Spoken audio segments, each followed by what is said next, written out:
Hearing no objection, amendment number 1 has been adopted. Brings us back to third. Representative Ledoux. Yes, Mr. Speaker. Bottom line on this bill, this will help Alaskans collect child support from foreign countries, and it will also assure that this state continues to receive $65 million from the federal government. I urge you to support this bill. Is there further discussion? Representative Reinbold.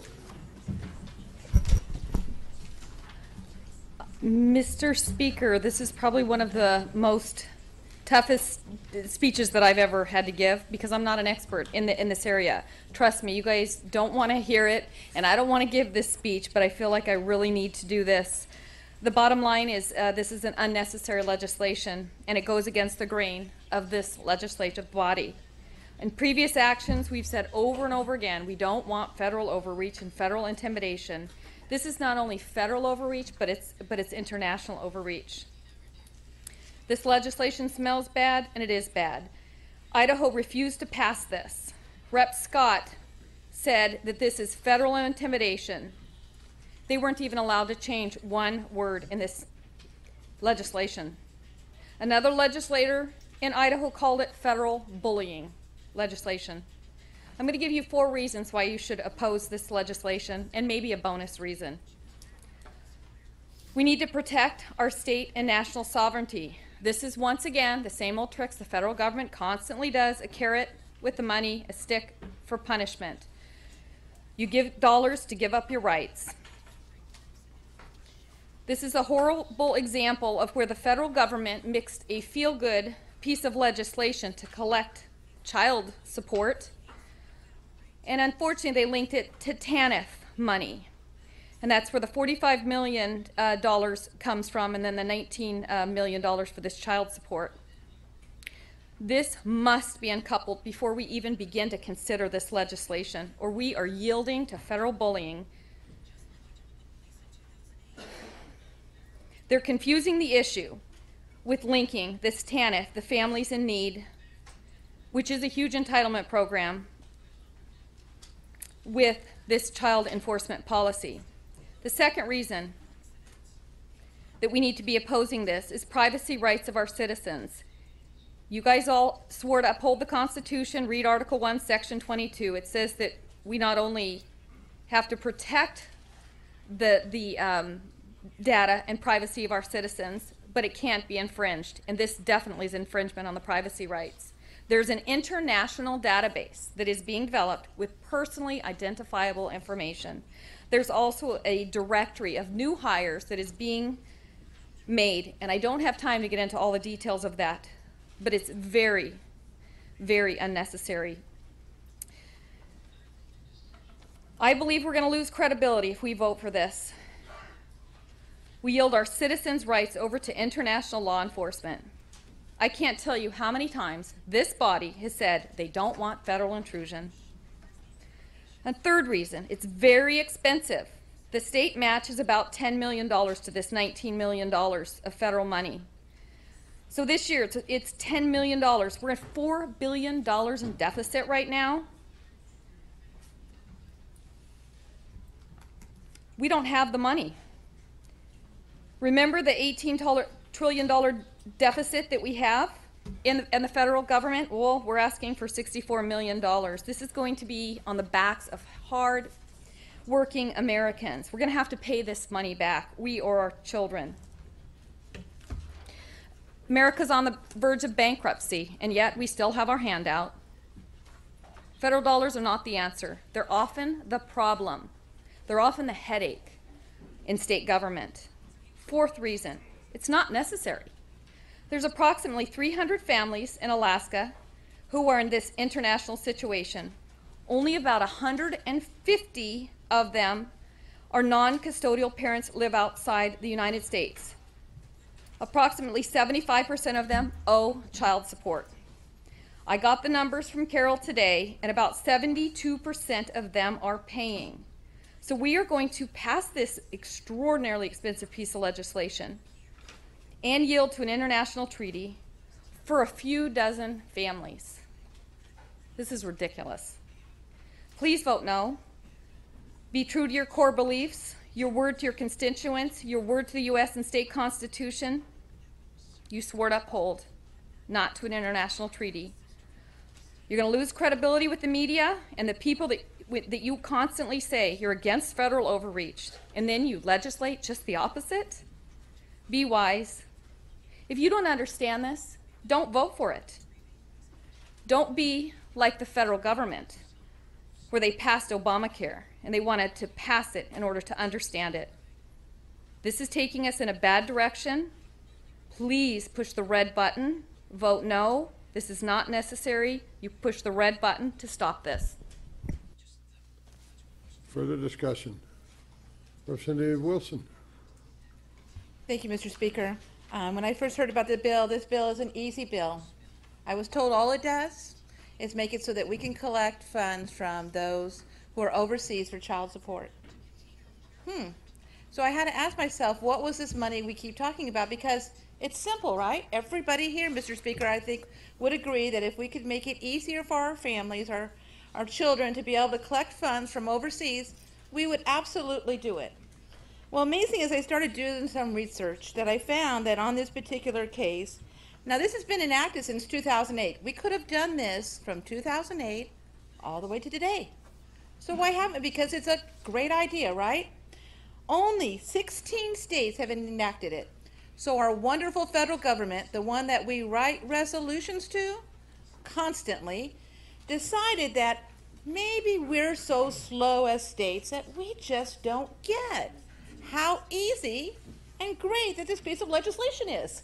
So, Mr. Speaker, what did they do? They decided to tie funds to it. Because I bet the states will do it for money. And you know something? They're pretty much right about that. So why would our federal government take 66% of federally funded, roughly $19 million away that goes for child support? And why, Mr. Speaker, would they take temporary aid for needy families? Okay, temporary aid for needy families, right? Okay, I want to make sure everybody hears that. $45 million from this state for such a simple idea. I mean, does that make sense to anybody? It sure doesn't make any sense to me that if this is a great idea, it's a simple idea, but yet now, and it's not just that they're threatening to take that money away. They haven't said for sure they would. They basically told Idaho they would take their child support money away, but not necessarily their money for the needy families, okay? So why would they give us 1 year then to do it? This makes absolutely no sense. So the decision for me at this point is, am I going to be bullied by the federal government?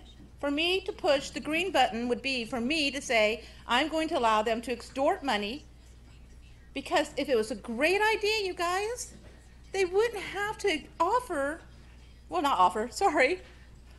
they're going to take money away. And what will this lead to next? And I found it very interesting, and I know none of you are receiving any emails. I'm sure that you only have a couple, Mr. Speaker, in your inbox at this point. But just in case you missed it, I received an email today about something that was going on in Florida. Now, it doesn't necessarily have to do with this piece of legislation, but what it has to do is with another program in which, again, if they don't do it in Florida, they're going to lose money. And they have a low-income pool program, and they have decided not to do all of Medicaid expansion, but now they're saying that if they don't, they're going to withhold these funds. Another great program, I would think. Why would the federal government withhold the funds? And they were asked, the Governor Rick Scott by Fox News asked him, sounds like extortion. And you know what he said? It absolutely is, and they're suing because of it. Interesting enough, Mr. Speaker, Justice Roberts said that it's not lawful for the federal government, for the Obama administration to use coercion tactics, basically hold a gun to one's head if we don't expand Obamacare. So we can do extortion on this bill, but not on the other. So I'm glad Florida's fighting back. I'm glad Idaho fought back. When is it enough? I mean, we can't do both, Mr. Speaker. Say on one hand, get out of our state, stop doing all this stuff, and on the other hand say, well, if you're going to give me some money, I will. But I am more appalled by Congress to threaten the states to take away money from the neediest of our groups for something, Mr. Speaker, that's supposed to be great. So I hope somebody here on the floor can explain to me, because I am looking and I've been asking the questions, what am I missing?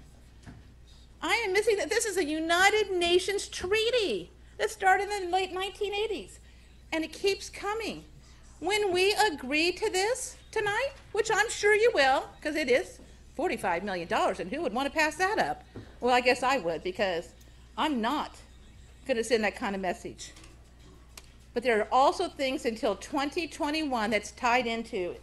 If you didn't have time, the Hague Treaty, you all received, there's copies of it that you could go look at it. And this isn't the first. Actually, this isn't even the first. We know with any federal monies, Mr. Speaker, there's money tied to it. But I have never, ever seen one so blatant to say that since 2008 until now, you haven't done what we wanted, states. So now Congress went in and did this. They made the change to give states 1 year and threaten to withhold their money for the neediest people in theirs to make us make a choice on something. You know, I know we don't have a lot of money, Mr. Speaker, but this is not the way to get it. It is just not the way to do it. You know, will they withhold it? I don't know. It's the federal government. Who could keep their promises? We know they don't.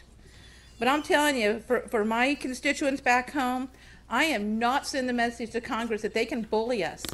And they shouldn't be able to bully any state, anywhere, anytime.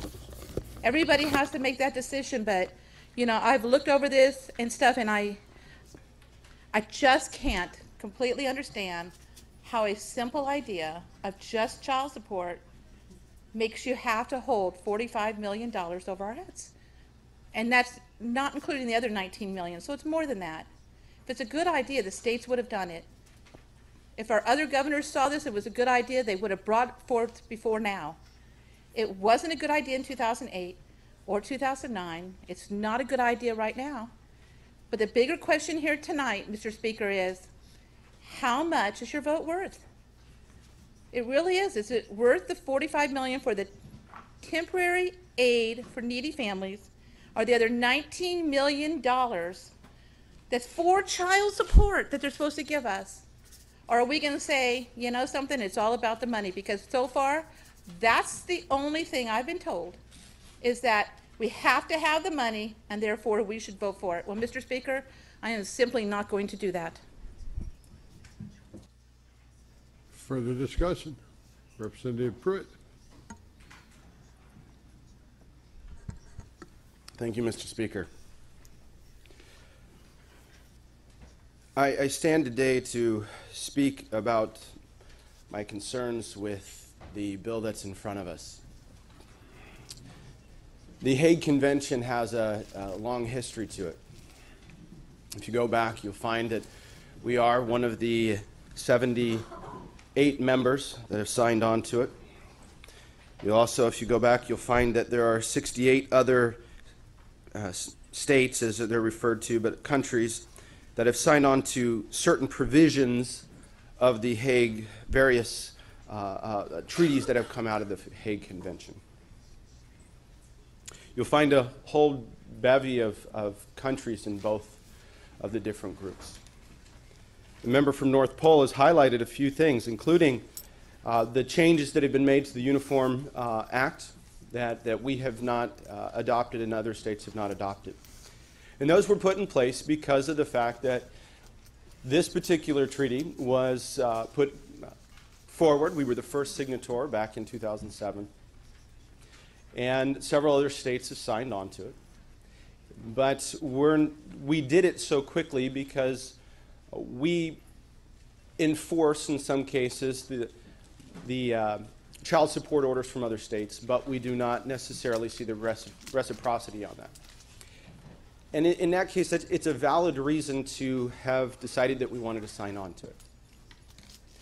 But my concern is not with our reciprocity. It's what we're potentially opening ourselves up to when it relates to American citizens and what can happen outside of our country. Mr. Speaker, it's actually a little difficult sort of a speech for me today. I was not as against this until I recognized the potential harm that it could have for certain Americans, certain people living in the U.S., immigrants, refugees. But as I started to look into it, I saw more of the challenges that this could face, especially for certain populations in the U.S. I have had someone quite close to me that was in a situation where, because of a domestic and sexual assault situation, they had to leave their hometown, they had to leave their family, they had to move thousands of miles away. They were forced away from everything that they knew. And as I was reading through this, I came across the story of a young lady, Lena. Lena was originally born in Yemen. Now Yemen, and I want to be clear, I don't want to cast aspersions, but it's not one of the member countries, and they actually haven't signed on to one of the others. But this is an example. It only takes a country signing on to this, even if they're not a member state, to have the reciprocity. Lena was born in Yemen. She moved very early to the U.S. She grew up in the U.S., her family took her back to Yemen to see what they said was a sick grandmother, and that grandmother wasn't actually sick. She got there, she was forced into a marriage that she didn't want to be in. She emailed the U.S. Embassy. The U.S. Embassy said, "We can't help you." Well, fortunately for Lena, she was able to get out of that situation. But if she had had a child there and then left, or fled, or was a refugee in some capacity and came back to the U.S., here's what we would potentially be doing to Lena. If the court system in Yemen, in this case, if they were to sign on, or another country that might have signed on that we might not feel as comfortable with,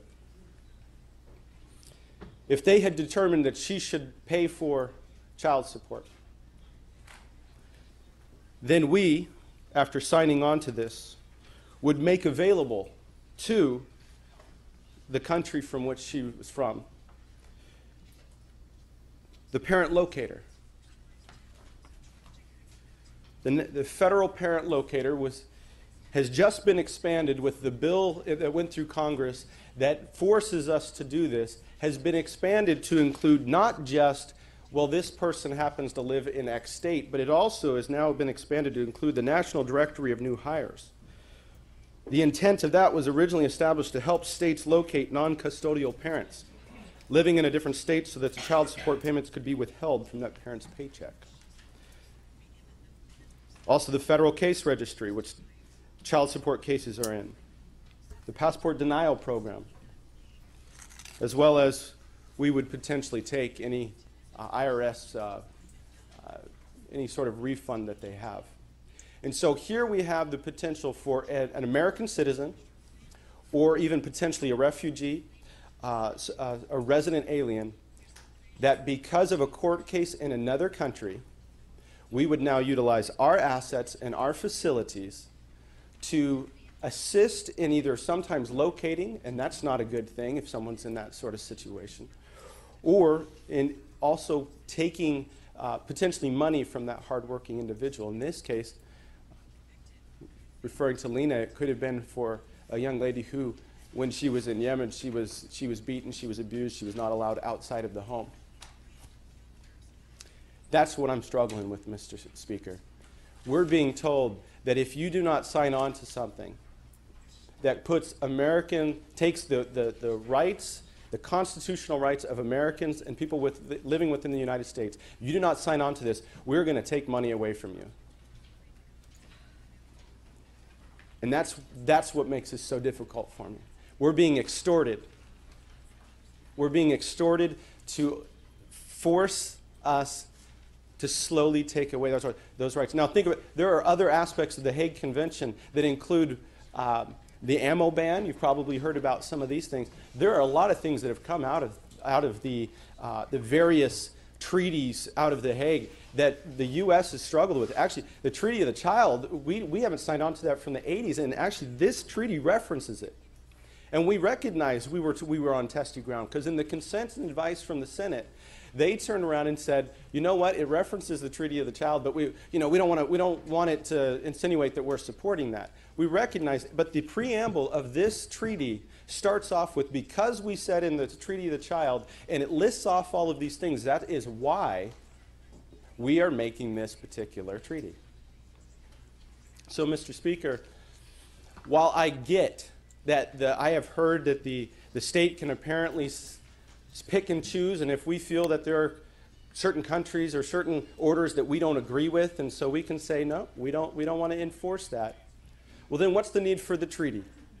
Because if we're saying that we don't need to enforce them all, then what is making it say, and this is the whole point, we're trying to have them sign on to it so that they are forced to do what we need them to do, then what says that they can't turn around and do the same thing? So therefore, why do we even need the treaty? I don't think we do. And so I'm not willing to put American constitutional rights on the line for some federal money. And mind you, as we continue down this process, this is what we get when we take federal money. They can extort us. And it will come more if we decide to continue on accepting that federal money. But Mr. Speaker, for those people who are in those tough situations, I think we should say no to this. And as the member from North Pole said, yeah, they may try to threaten us with it. But you know what? They need all 50 states too. We've already had one that said no. Is there any reason we can't stand up with them as well? Thank you, Mr. Speaker. Further discussion? Representative Clayman. Thank you, Mr. Speaker. First, I want to thank the 5 members of this body who put together this resolution, or the amendment to this bill, because what it shows, despite my colleague from Eagle River's suggestion that we can't amend the proposed bill that came to us through the Senate, it actually shows we can, and we did.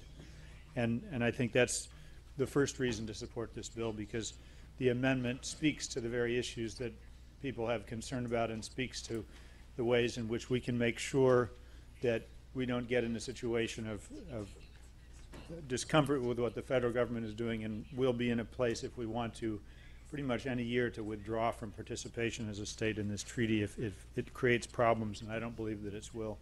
First and foremost, this is a bill about protecting children. It received a unanimous voice vote in the United States Senate, and what that means is some of the champions of states' rights, like Senator Ted Cruz, Senator Marco Rubio, and Senator Rand Paul, all were very comfortable with this bill in terms of the role of the states in working with the federal government. And last but not least, it will save money in terms of some of the expenses that we incur as a state when we have to deal with child support enforcement orders today. So for those reasons, I would encourage everyone in the body to vote yes on this measure. Thank you very much. Further discussion? Any wrap-up, Representative Ledoux? Yes, Mr. Speaker, I think even without the $65 million that we might lose if we don't support this bill, I think it's a good idea to have a mechanism in place so that deadbeat parents have to pay their child support. I urge you to vote yes.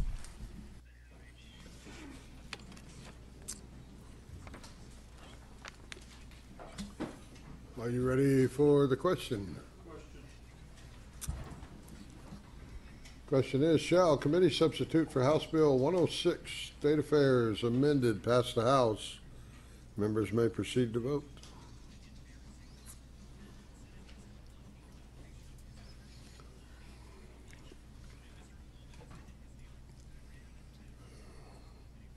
Clerk, please lock the roll.